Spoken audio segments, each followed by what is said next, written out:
Finally 11th के exam आप दे रहे हैं और 11th के एग्ज़ाम बहुत सारे बच्चों के हो भी गए हैं। स्पेशली मैं कहना चाहूँगा मेरे यूपी, बिहार, एमपी के जितने बच्चे हैं, 11th को बिल्कुल फर्स्ट ईयर और साथ में वर्ड एक जोड़ दिया जाता है रेस्ट ईयर। तो एक साल कब निकल जाते हैं एग्जैक्टली हमें पता नहीं चलता है। कहते हैं ना, यहाँ ऑप्शन हो जाता है कि हाँ 11th के बाद हमारे पास 12th तो है, हम 12th में जाके चीज़ों को कवर कर लेंगे। इस चक्कर में बहुत सारे बच्चे सोशल मीडिया पे टाइम वेस्ट करते हैं, गेम्स खेल के, इंस्टाग्राम पे, बहुत सारे प्लेटफॉर्म पे, और जो पढ़ाई के लिए जिस लेवल का जज्बा और डेडिकेशन चाहिए होता है ना, वो नहीं होता है। कहते हैं ना, वो लास्ट मिनट में प्रिपरेशन की एक आदत का कहीं ना कहीं माइंडसेट बन जाता है। और एग्जैक्टली 12th बोर्ड देने के पहले वो सीरियसनेस हमारे अंदर जग रही होती है। बट अब ध्यान से समझना होगा बेटा कि 11th आपने दे लिया, आप अपनी सच्चाई सबसे अच्छे से समझते हो कि आखिर आपने 11th में क्या पढ़ा है। और 11th की पढ़ाई और 12th की पढ़ाई दोनों ही बेहतर कंप्लीट करने पे आप बोर्ड में भी अच्छे परसेंटेज ला सकते हैं और जो आपने करियर चुना है उसमें भी बेहतर कर सकते हैं। 11th 12th मुझे लगता है आपके लाइफ का सबसे इंपॉर्टेंट फेज होता है, जो डिसाइड करता है कि जीवन में आगे चल के आपको बनना क्या है, आपको करना क्या है एग्जैक्टली। दैट मीन ये 2 साल की पढ़ाई आपके बोर्ड के परसेंटेज ही नहीं बल्कि आपके पूरे जीवन का निर्धारण करती हैं, आपकी इस धरती पे पैदा होने की वजह आपको देती है। आज मैं जानता हूँ देश के लाखों लाख बच्चे हैं जो एनडीए का सपना देख रहे हैं, और कमाल की बात कि वो सपना 11th के बाद ही आने वाला है। दैट मीन अपकमिंग सितंबर में आप पहला एनडीए का एग्जाम फेस करने वाले हैं। अब प्रश्न कई सारे हैं जहन में, क्या हम अभी भी बैठ करके इंतजार करेंगे या फिर हम प्रयास करेंगे? और ये प्रश्न बड़ा है क्योंकि कहीं ना कहीं आपको ये समझना है कि आपको 12th के तो अच्छे परसेंटेज चाहिए ही, बट साथ ही साथ एनडीए जैसे एग्जाम और जेई जैसे एग्जाम में भी आपको बेहतर स्कोर लाना है। मैं जानता हूँ अगल बगल, घर पड़ोस, हर जगह आपसे बहुत सारे प्रश्न होंगे कि आखिर कितना परसेंटेज आया, क्या आपने किया। बट आज के टाइम में केवल परसेंटेज की ही वैल्यू नहीं है, कहीं ना कहीं आपकी सफलता भी बहुत मायने रखती है। तो वाकई में अब आपको समझ तो आ गया होगा मेरे इस बात के बाद कि एग्जैक्टली सर ये जो अपकमिंग 1 ईयर है ना, मेरी ज़िंदगी में बहुत महत्वपूर्ण है। और इसके पीछे का सच ये है कि सर जो मुझे 2 साल मौका मिला था पढ़ने का, अब मुझे वो सब कुछ 1 साल में करना है। और 1 साल में करना है, तन मन धन से करना है, और नहीं किया अगर तो ज़िंदगी कहीं ना कहीं समस्याप्रद हो जाएगी। जो आप अपने बड़ों से हमेशा डायलॉग सुनते आते हैं ना कि यार 11th 12th सीरियसली पढ़ लिया होता, किसी ने अच्छे से गाइड कर दिया होता तो आज मेरा करियर सेटल डाउन होता, आज वही स्टेटमेंट आप 12th के बाद देंगे। तो मैं नहीं चाहता बच्चा वो चीज़ आपके साथ हो। और बिल्कुल आप चिंता मत करें, मैं आ गया हूँ आपके लिए एक गाइड के तौर पे, एक गुरु के तौर पे ये गाइड करने कि एग्जैक्टली अब ये बचे हुए 1 साल में कैसे तन मन धन से अपना बेस्ट दे करके आप अपना करियर बना सकते हैं, अपना बोर्ड में भी टॉप परसेंटेज ला सकते हैं और साथ ही साथ एनडीए जैसे एग्जाम में भी श्योर शॉर्ट सफलता ले सकते हैं। तो आज वाकई में स्वागत है आप सबका एक बार बहुत जोरदार तरीके से इस वीडियो में। बहुत ही खास वीडियो है क्योंकि 11th बर्बाद होने के बाद 12th की जर्नी, जिसमें एक्सपेक्टेशन है कि 90% एबव हमारे मार्क्स हों सर और हमारा करियर भी सेटल डाउन हो जाए। बोले तो एनडीए क्वालिफाई करने के साथ साथ सर एसएसबी भी क्वालिफाई करके मैं अपना करियर सेटल डाउन कर जाऊँ। बिल्कुल मैं ये कहना चाहूँगा कि आज पूरी की पूरी जो स्ट्रैटेजी है बहुत ही टेक्निकल तरीके से, बहुत ही लॉजिकल तरीके से मैं आपको बताऊँगा, और इसका उद्देश्य यही होगा जिससे आप अपना बेस्ट रिजल्ट ला सकें और साथ ही साथ आप अपने करियर में सफल हो सकें। तो वीडियो बहुत महत्वपूर्ण है, मुझे जितने भी आपके क्लासमेट्स हैं सबके साथ शेयर करिए और सीरियसनेस को समझिए कि आखिर सौरभ सर ने आपको सीरियसली इस विषय में क्या समझाया है, और ये जीवन का एक नया अनुभव और रियल एक्सपीरियंस आपको देने जा रहा हूँ। मुझे सबसे पहले आप ये जान लो कि अगर किसी भी रीजन से आपका 11th क्लास खराब हो सकता है, दैट मीन अब इसमें कितना कौन सही है कितना गलत है इस पॉइंट पे हम जाते नहीं है। खराब हो गया मतलब तो अल्टीमेट आप ही का खराब है, किसी और को आप आज लांछन भी लगाएंगे, तोहमत लगाएंगे, कोई फर्क नहीं पड़ता है। एग्जैक्टली जो भी बुरा होता है वो आप ही के साथ होता है, ये आपको समझना बहुत जरूरी है। और टेक्निकली इसमें कई सारे कारण भी मैं देखता हूँ कि जो हमारे देश का जो एजुकेशन सिस्टम है वो भी कमाल का है। 7th में हम क्लास में थे तो हमारा सिलेबस इतना था, 8th में गए तो इतना हुआ, 9th में गए तो इतना हुआ, 10th में गए तो इतना हुआ, लेकिन जैसे ही हम कदम रखते हैं 11th में तो अपने आप इस सिलेबस की साइज से बढ़ करके ये साइज हमारे सामने होती है। दैट मीन ये syllabus around 6 time above increase कर जाता है। और कहीं ना कहीं बच्चों के लिए सबसे बड़ा कारण जो डिस्ट्रैक्शन का या इंटरेस्ट ना होने का या उस जुनूनियत के ना होने का, ये भी एक बड़ा कारण बन जाता है। कंटेंट बढ़ चुका है सर 11th में, ऑब्वियसली कहते हैं ना कि 9 10th में जो आपने जितना फिजिक्स पढ़ना है 11th क्लास में आप जाते हैं तो 1 चैप्टर फर्स्ट चैप्टर भी उठाते हैं तो आपको उसका सिलेबस का लेवल दिखाई देता है, और कहीं ना कहीं क्वेश्चन के लेवल बढ़ गए, कॉन्सेप्ट के लेवल बढ़ गए, और उस वजह से कहीं ना कहीं आपके ऊपर प्रेशर बढ़ा है। हमें याद है कि 9 10th की पढ़ाई में बच्चे अगर 2 घंटे भी स्टडी कर लिए तो उनके लिए काम हो जाता था, बट 11th में आते ही ये 2 घंटे नहीं, ये सीधे 6 से 8 घंटे की डिमांड करता है।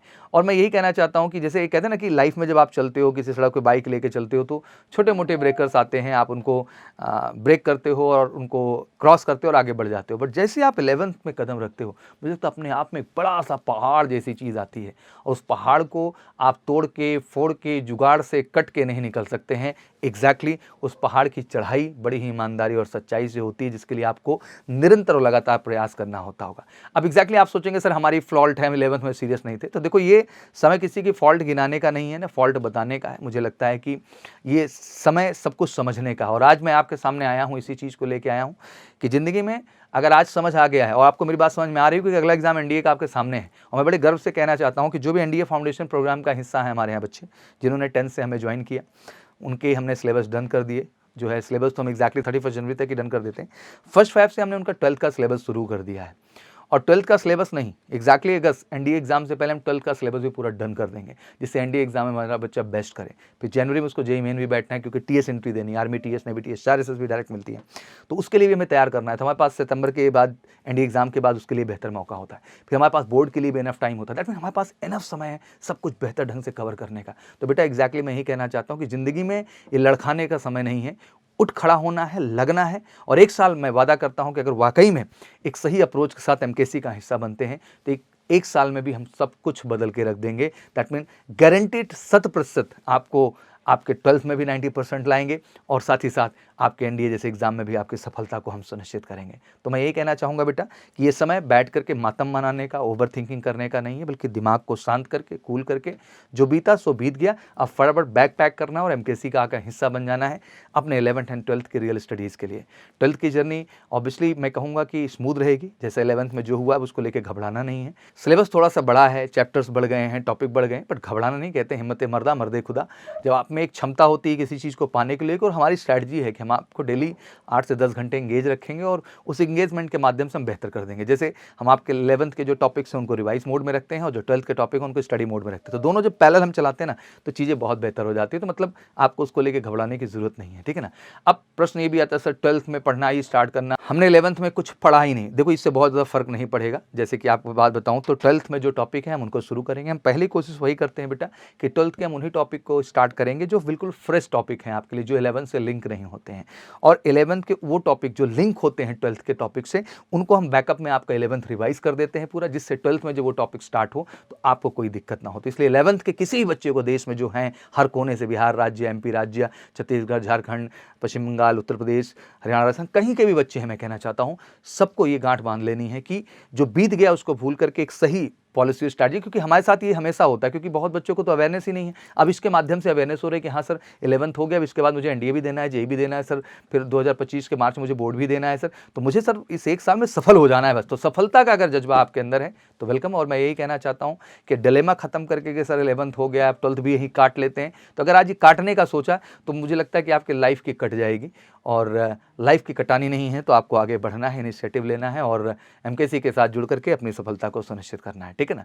तो चलो सबसे पहली चीज़, बच्चे बहुत सारे डर में रहते हैं सर 11th के टॉपिक नहीं हुए अच्छे से, सर 12th में हम कर पाएंगे नहीं। तो देखो ऐसा घबराने की जरूरत नहीं, इतना ज़्यादा जो है कनेक्शन मत मान के चलिए कि 11th नहीं है तो 12th के टॉपिक नहीं, काफ़ी डिफरेंसेस हैं, और फिजिक्स वगैरह में देखें तो काफ़ी कुछ डिफरेंस देखने को मिलता है। तो आप बिल्कुल बैकिंग तो हम पढ़ाएंगे, उसको भी कवर करेंगे। जैसे बेसिक मैथ की बात करें तो 9th 10th की बेसिक मैथ जैसे अलजेब्रा, ट्रिग्नोमेट्री, क्लास 11th की differentiation, integration, vector algebra, physics में से लॉ ऑफ मोशन की बात करें, ग्रेविटेशन की बात करें, तो आप 9 से पढ़ते आ रहे हैं, कोई इतना बड़ा चीज़ नहीं। 10th में करंट इलेक्ट्रिसिटी को ही ले लीजिए।